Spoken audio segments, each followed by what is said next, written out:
Gahapong adlawan itong Sabado, gahapon mga kagalaan, makita nimo sa pagsulisuroy nimo sa dakbayan sa Mandawi o dakbayan Sugbo, dunay mga tarpulin gipamutang mga higala, nagkainit na gining politika kumaon. Unique kayo ron nga politika ha. Ang moabot mahigala nga 2028 presidential election is very unique. Ngano nga unique ayo tungod kay unang higayon nga perting sayuha mahigala ng deklarar. Si Sara Duterte sayo kayo ni deklarar nga magpapili pagka-presidente by 2028. Unya tungod ana, ni apoy sayo kay namutang mahigalag tarpulin, ha?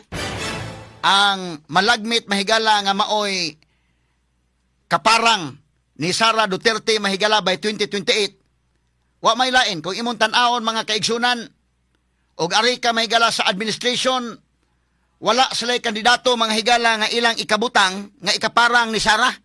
Kinsa man John Vic Remulla medyo lisod, no?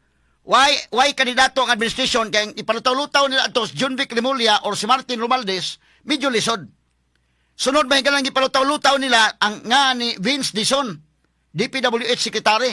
Si Vince Dizon pagprimero nagpakita ni sa mga higala og maayo untang labok sa investigation mahigala kunuhay sa DPWH, pero unsa bang hitabo ang mahigala nga mura man og pili-pili na pag-investigation ni Vince Dizon Indakin?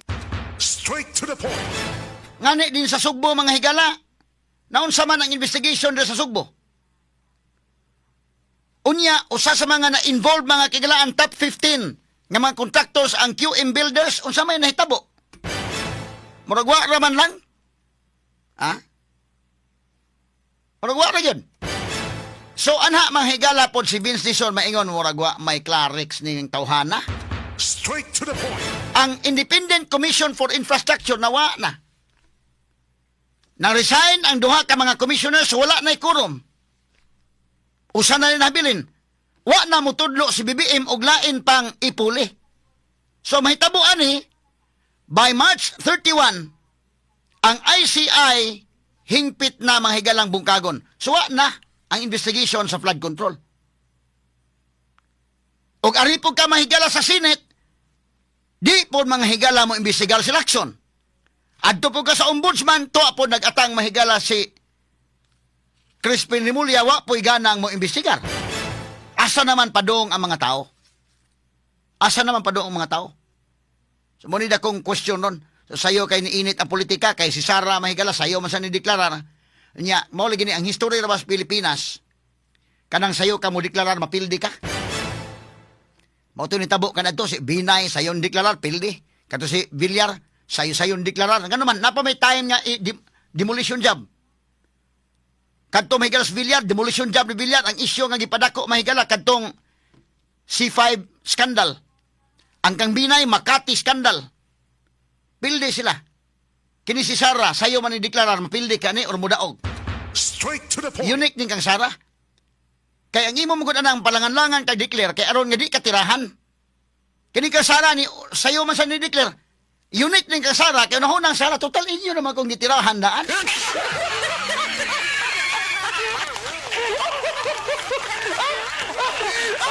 Wa naman may lain pa. Ha? So sakto ka ni kang Sara nga pag nag-una-una declare ang tubag, sakto gyud ang iya. Wa naman, bisa pag moingon Sara di komodagan, impeach magyapon ka. Ngano man, bisa pag moingon Sara may kala di ko. Pagtuoy ng mga tawhana ila yung pin down si Sara. Kay delikado gyud kayo nga maoy mahimong sunod niya presidente. So bisa pag moingon Sara nga wa koy plano ana di pa ko mo decide. Kung kabantay mo ang mga congressmen labi na tong sakop sa Quadcom, ang ila mahigalang pagtira ni Sara good as candidate si Sara. So sa pa may iyang langan-langanan, so sayong ni-declare Sara. Sige, okay, dagan ko by 2028. Unique ning iya. Basin siya exception mahigala sa sayong ni-declare nga ni Daog. Straight to the point. Pero tanaw nun, pana. Kay ang tanaw sa administration si John Vic Remulla o si kinini ang Martin Romualdez sa administration, wa man gi ikakaya. Igawas nga ni Vince Dizon muragwa sa gihapon. Tulo ning nanggawas sa administration. Dili sa pink, tulo pod ang igawas ngan Leni Robredo, Risa Hontiveros o si Bam Aquino. So gipilian po ding tulo, medyo ang dunay chance Leni man.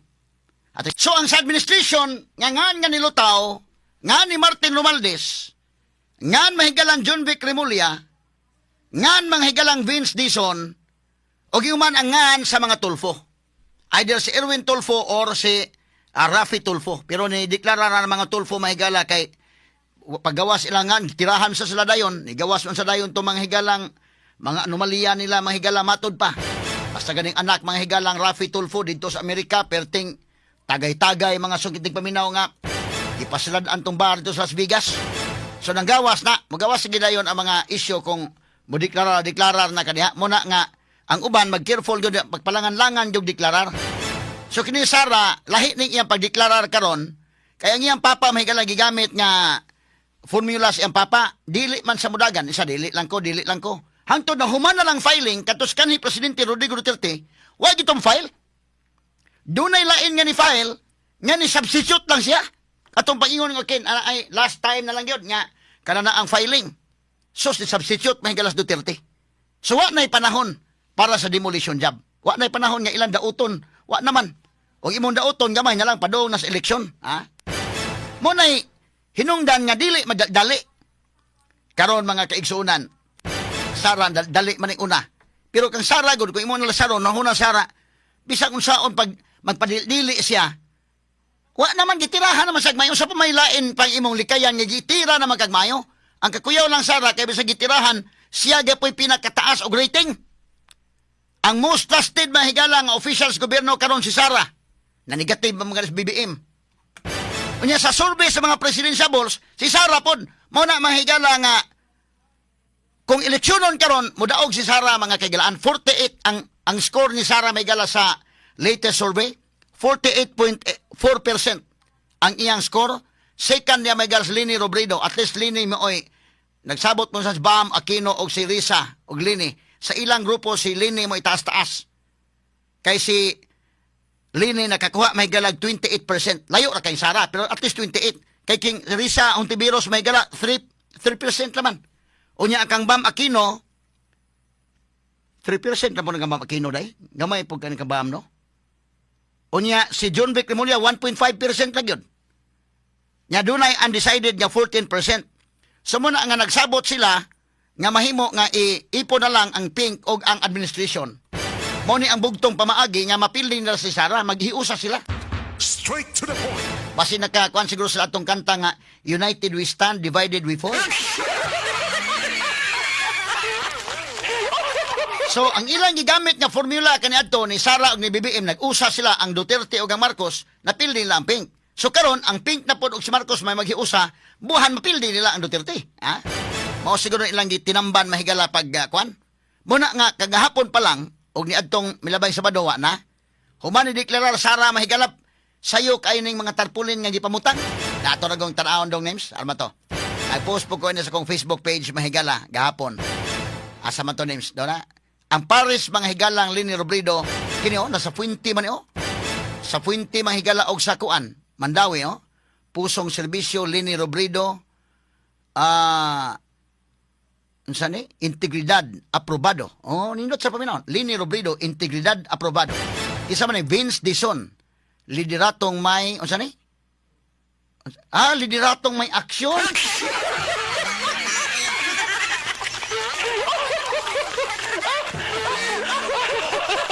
Nindot sa paminaw no. Lini Robredo integridad sigurado. Vince Dizon lideratong may aksyon.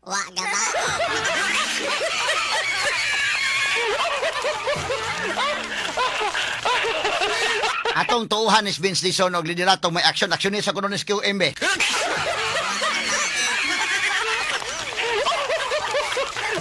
Kumusta man unsa may imong aksyon ni QM Builders?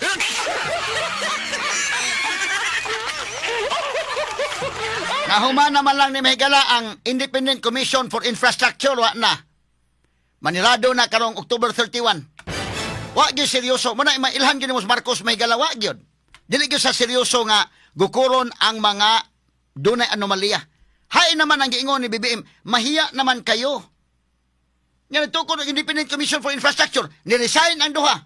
Wa na makasabot mahigalas dagan, kaya wag sila budget na ni-resign. Si Singson may unang ni resign, wa na di na makulom, wa sa magtudlo og iyang ibutang bag-o.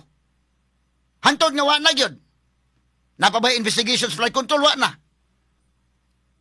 Medyo masumbalikan si Vince Dizon ining. Pero nindot paminaon pud ha. Nindot sa kanang imong kon ano bitaw sa eleksyon day para mahinumduman ka ba? No? Lini Robredo, integridad aprobado. Vince Dizon, lideratong may aksyon.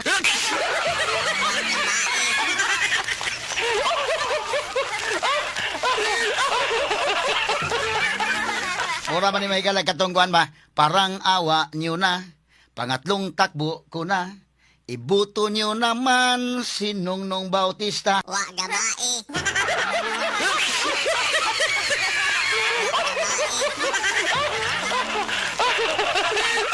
Pasensya naman akong tingog ha. Kay katotoang sa ito katahan is Nongnong Bautista.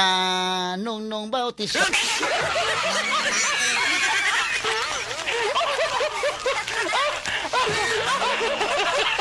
Imo ba iraim-raim gamay ba? Iraim-raim gamay. Ha? Nindot sa pagkaraim ha? Lini Robredo, integridad aprobado. Vince Dizon, lideratong may aksyon.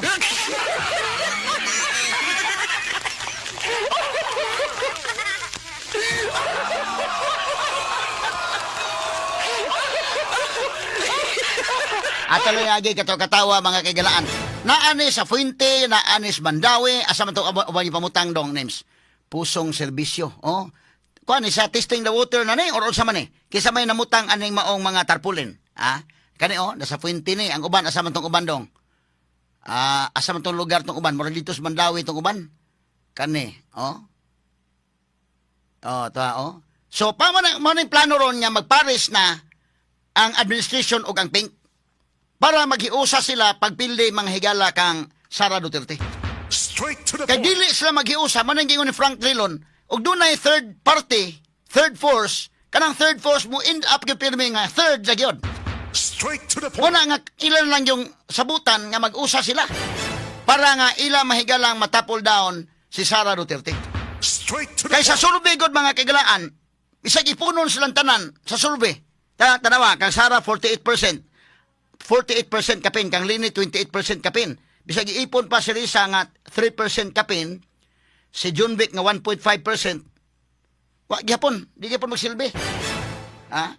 So kini ni ang tan-awon gini mga kagalaan unsay sunod mahitabuan ni. Now, kini mga higalag imong tinambanon, makaingon ka nga basin o mapildi na si Sara ani kay naghiusa na gud si Marcos og si kini ni ang Lini.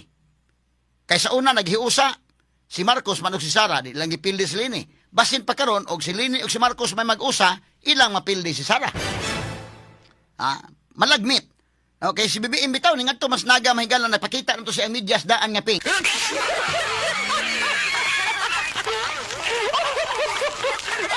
Kay si BBM mismo kasabot siya kung kinsa ray dunay capacity nga dunay by chance nga makapildi kadi dalawang ganito sa naga paminaw nito si BBM dong. Paminaw to kadali ha. Be. Nabatoy audio ani dong. Nabatong kuan ani. Mo man mga higala nga gato gani BBM sa Lini. Nga naman, kasabot si BBM, nga sa Lini, medyo ligon. Why laing ligon niya nakita ang John Vic? Abe, sige balik. Haman to. Ato naman na play, pero ito lang pa binagbalik. What we did today, I wore my pink socks. Wow! My pink socks in honor of my Sige, okay. So, nagsulot sa pink mahigala para po niya, kung ba nga, in honor ko ng mahigalang Lini. So karon mag-ipon mahigala si BBM o si Lini unsa may effect ani? Maligon ka sila batok ni Sara or mohuyang sila? Mo ni dakong question day.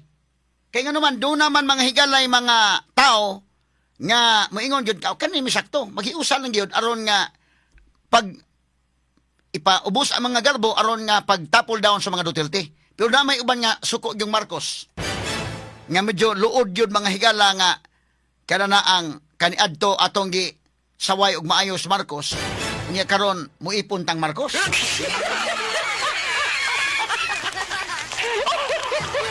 Nya timan-an mahigalang Lini iya ganing itimang-timbang og maayo.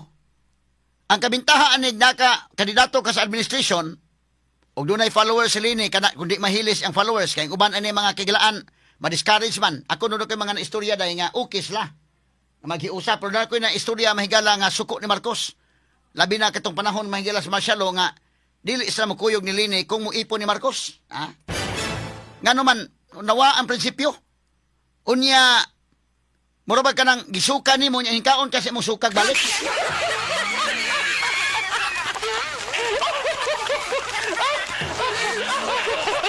Kini kang Marcos nga endorsement, medyo kung libog ni karon panahon ni ko na, tanaw ni Lini ni mo sakay ba saan kaya na may kwarta pong administrasyon day. Ang makinarya naa sa administrasyon, ang kwarta naa sa administrasyon. Medyo dunay advantage.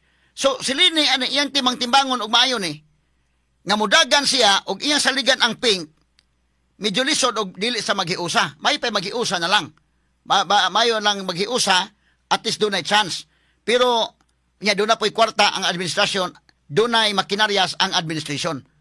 Ang dakong question na ron kung kining endorsement ni Marcos, dili ba ni makatabang ba niya kay doon na'y kwarta or kiss of death kining iyang endorsement? Straight to the point. Diyan na yun ang problema, sad. Makatabang ba niya si BBM, makatabang in terms of kwarta, kay ang kwarta naman sa admin yun, ang makinaryas naman sa admin. Pero in terms sa katawhan nga may mupili, makatabang ba, considering nga kining endorsement ni BBM, kiss of death kini. Straight to the point. Tanawa ko na di ma-kiss of death, mahigala negative na mga ng iyang rating. Nag-negative 5. Bita-bita na lang karon kay ni Asinso gamay na negative 3 na lang.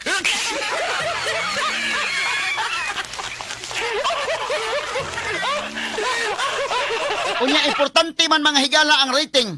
Kay ikaw mo endorse ka, kinahanglan nga ang imong trust sa mga tao, importante na kay tuuhan ang imong endorsement. O sa may nitabo last election, midterm election. Last midterm election, nag-endorse mga higala sa BBM, ang iya mga kandidato na nga pilde. Ha? Pila na kalusot. Nag-endorse si Sara, ang iya mga kandidato na nga daog. Nga, opposition unta sila. Doon na po yung mga nangapilde, pero daghan ang nakasud. Nga gi-endorse si Sara. So muna, ang power of endorsement na po doon, ngunit tan-awon mga higala. So, magpa-endorse ba si Lini, iisa ba ni Marcos ang kamot ni Lini? Magkatabang ba niya kung iisa ni Marcos ang iyang kamot?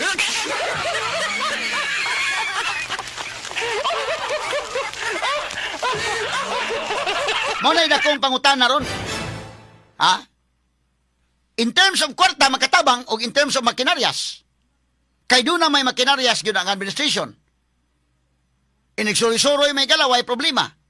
Pero in terms mahigala sa katawhan, dili ba kaha mahimo mahigalang bad feng shui kung iyang itugot ang iyang kamot nga ituboy ni BBM?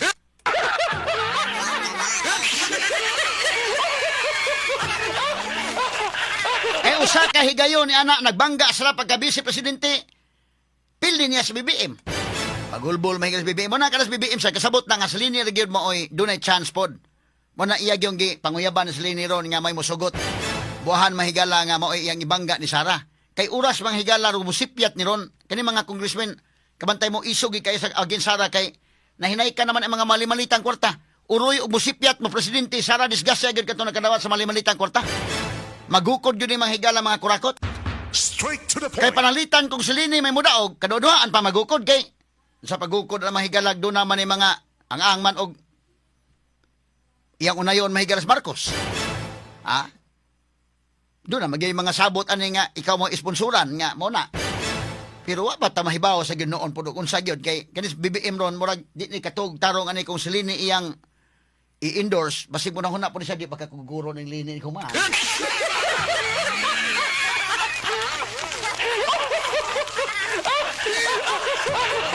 So, kini mahigalang pagpamutang ng mga tarpaulin sa Fuente, dito sa Mandawi, ana. Kisa may namutang, ani?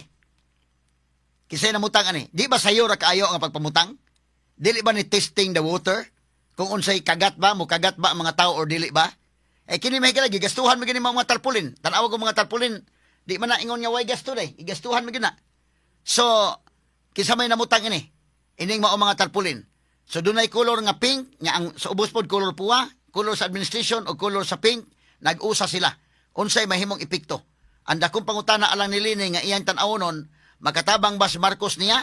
Ang tubag, kung kwarta hisgutan, makatabang. Makinarya sa hisgutan, makatabang.